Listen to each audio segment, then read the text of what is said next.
Bonjour tout le monde, ici Jean-Claude Audette de Québec.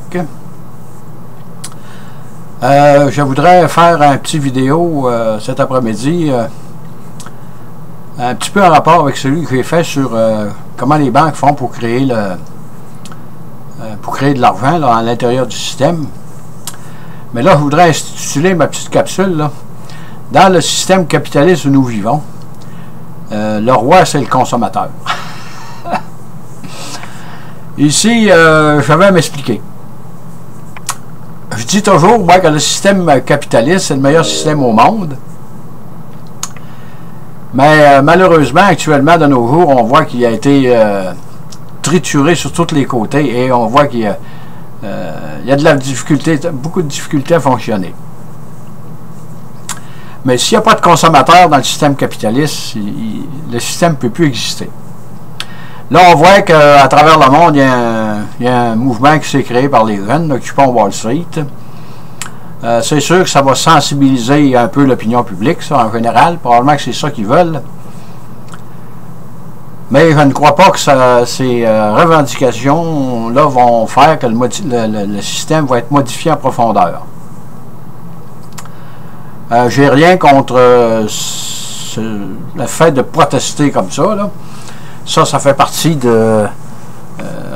en autant que c'est dans les règles de l'art, là, ça fait partie de notre démocratie. Tout citoyen peut s'exprimer librement. Mais moi, j'ai toujours... si vous voulez changer le système, ou le modifier, ou le réorganiser, c'est comme si quelqu'un voulait aller à la pêche avec une carabine. C'est pas la façon d'aller pêcher, là. Ça prend une canne à pêche. Et j'aimerais faire un... Parce que c'est un système merveilleux, le système capitaliste, mais il est très, très fragile. C'est un système que, malheureusement, on n'a pas trouvé mieux, mais c'est un système qui est très, très fragile. Et dans le fond, c'est un avantage énorme que le consommateur a. Mais on dirait qu'il ignore cet avantage-là.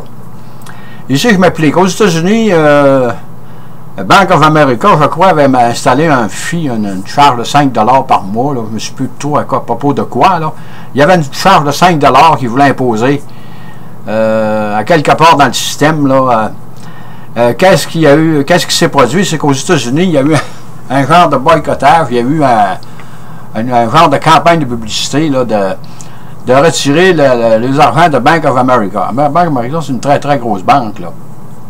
J'espère que je suis correct quand je parle de Bank of America, mais c'est une des grosses banques aux États-Unis. Il y a eu 80 000 clients qui ont retiré leurs argent de là pour l'envoyer dans une autre banque. C'est sûr que 80 000 clients pour la Bank of America, c'est pas beaucoup, là. Mais tout de suite, la banque a réagi. Elle a éliminé le 5 $ qu'elle voulait charger.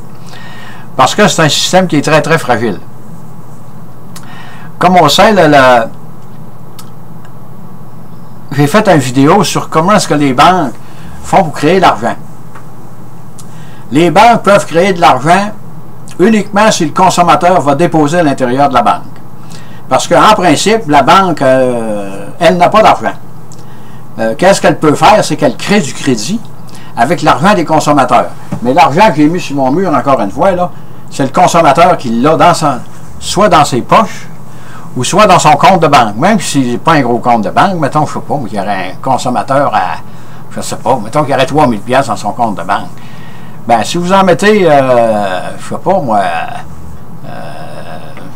mettons 10 000, là, ça commence à faire de l'argent, ça. Si vous en mettez 100 000 à 3 000 $, ça fait beaucoup d'argent. Si vous en mettez 1 million, c'est encore pareil. Et c'est ça qui tient le système. En plus, avec la réserve fractionnaire du système bancaire, là, de 1 pour 10, c'est sûr que la minute qu'il y a un petit soubresaut dans le système, les banques viennent très très nerveuses parce qu'ils savent qu'ils ne pourront pas fonctionner longtemps. Et c'est sûr que le consommateur, il est le roi de l'économie. Mais c'est un roi, on dirait qu'il est assis, je ne sais pas trop où, il n'est pas sur son trône, il est assis peut-être en dessous, je dirais en dessous de la table à dîner. Mais en réalité, c'est le consommateur qui tient le système en place. Ici, moi, je viens du Saguenay-Lac-Saint-Jean. C'est une région qui est isolée. Et il y a à peu près 300 000 personnes, 275 000 personnes dans cette région. Et il y a peut-être 8-10 ans, les gens du Saguenay, le Saguenay-Lac-Saint-Jean avaient organisé un boycottage des compagnies pétrolières. Ils se disaient, bon ben là, mettons, on prend un saut, n'importe quelle compagnie, on dit on ne veut plus acheter notre gaz là. Ben ça a fait réagir automatiquement les compagnies pétrolières. Et la preuve que si vous allez au Lac-Saint-Jean, le pétrole est encore moins cher qu'à Québec. Pourtant, notre raffinerie, nous autres, est située juste au bord du fleuve. Ça veut dire que les compagnies, ils veulent plus que les consommateurs du Saguenay-Lac-Saint-Jean fassent la même affaire, parce que ça lui fait très très mal, ça les débalance complètement. Mais le système capitaliste est capable de se réajuster là, rapidement, sauf que dans un autre système comme le communiste, ça serait impensable, parce que ça ne pourrait même pas se réajuster là. Et le Saguenay-Lac-Saint-Jean, pourquoi est-ce que c'est une région à part, je ne sais pas, là. Mais peut-être qu'ils se tiennent plus que dans d'autres régions, puis que quand il y a eu un mouvement, tout le monde l'a suivi. Et c'est ça qui fait que le consommateur dans notre système, c'est lui qui est le roi. Mais il n'est pas assis sur son trône actuellement, parce que, en tout cas, on voit tout ce qui se dit dans les journaux, puis à la télévision, puis en tout cas. C'est le consommateur qui est le roi du système. Et je voudrais faire un petit retour en arrière pour montrer comment est-ce que le système est très, très fragile. Dans les années 30, là, il y a eu un genre de... On sait qu'après la crise de 29, là, ça a fait... l'économie était complètement en déroute, là. Et il y a eu ce qu'on appelle des bank runs. Les gens n'avaient plus confiance et ils s'en allaient à la banque pour retirer leur argent. Mais avec le système fractionnaire, comme je vous l'ai expliqué, la banque, elle ne peut pas tenir longtemps parce qu'elle n'a pas d'argent. Fait qu'est-ce qu'ils ont fait dans les années 30 pour remédier à ça? Ils ont créé, ils ont imposé un bank holiday. Un congé pour les banques, ça veut dire que votre argent n'était pas perdu.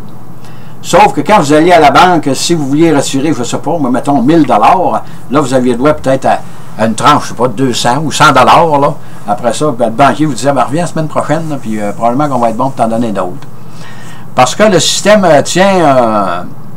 en réalité, le système tient un brin sur rien. Et c'est comme ça qu'il est bâti. Et on n'a pas trouvé mieux. On a vu qu'on a profité énormément du système capitaliste, là. Les banques pouvaient créer du crédit, mais malheureusement, il y a eu une exagération dans le système, et là, c'est pour ça que ça ne marche plus. Parce que les pays sont trop endettés, et le consommateur, par ricochet, est très, très endetté. Et c'est pour ça que quand le consommateur va comprendre vraiment que c'est lui le roi du système, ben à ce moment-là, ça va être plus difficile dans l'avenir pour qu'il y ait des exagérations dans le système, parce que là, le consommateur va être à même de réagir facilement, surtout avec les moyens de communication qu'on a aujourd'hui. Je pense à Facebook, ces choses-là. Les jeunes sont là-dessus. Puis ce qui se passe dans le monde, ils savent instantanément. À ce moment-là, probablement que je reviens au OWS, là, Occupy Wall Street, là, probablement que ça va faire une prise de conscience à travers le monde, là, et que j'espère que le système pourra se réaménager sans qu'il y ait trop de heurts violents, et qu'on retourne à la case départ comme il s'est produit en 1929, malheureusement. Sur ce, je vous dis bonne écoute, merci et à la prochaine.